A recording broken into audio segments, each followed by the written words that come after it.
আমরা হাসিনাকে ফেরতের অনুরোধটি পেয়েছি এবং সেটি খতিয়ে দেখা হচ্ছে। আমরা বাংলাদেশের জনগণের প্রতি প্রতিশ্রুতিবদ্ধ। সব অংশীদারদের সঙ্গে এ বিষয়ে গঠনমূলকভাবে যোগাযোগ অব্যাহত রাখব। এভাবেই ক্ষমতাচ্যুত ও দণ্ডিত প্রধানমন্ত্রী শেখ হাসিনাকে ফেরত চেয়ে বাংলাদেশের পক্ষ থেকে পাঠানো চিঠির প্রতিক্রিয়া জানিয়েছে ভারত। ওই প্রতিক্রিয়ায় হাসিনাকে ফেরতের বিষয়ে চিঠি প্রাপ্তির বিষয়টি স্বীকার করে ভারতের পররাষ্ট্র মন্ত্রণালয়ের মুখপাত্র রণধীর জয়সওয়াল বলেছেন, বিচারিক এবং অভ্যন্তরীণ আইনি প্রক্রিয়ার অংশ হিসাবে বাংলাদেশের চিঠি পর্যালোচনা করা হচ্ছে। এক প্রতিবেদনে এমন খবর জানিয়েছে ভারতীয় সংবাদ মাধ্যম টেলিগ্রাফ ইন্ডিয়া এবং দ্য ইন্ডিয়ান এক্সপ্রেস। তবে বুধবার পররাষ্ট্র মন্ত্রণালয় এ বিষয়ে সাংবাদিকদের এক প্রশ্নের জবাবে বাংলাদেশের পররাষ্ট্র উপদেষ্টা মোহাম্মদ তৌহিদ হোসেন জানিয়েছেন, শেখ হাসিনাকে ফেরত চেয়ে দিল্লিতে লেখা চিঠির জবাব এখনও আসেনি।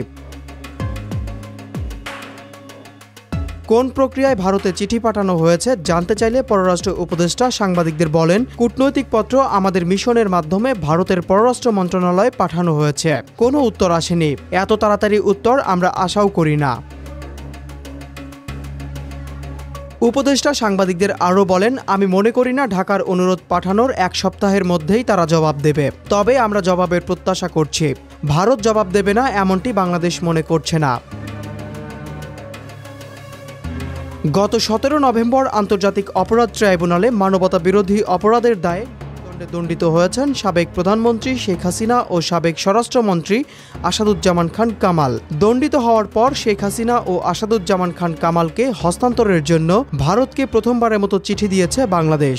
এর আগে 2024 সালের 20 এবং 27 ডিসেম্বর চিঠি দিয়ে দিল্লিতে আশ্রয় নেওয়া শেখ হাসিনাকে হস্তান্তরের অনুরোধ জানিয়েছিল বাংলাদেশ।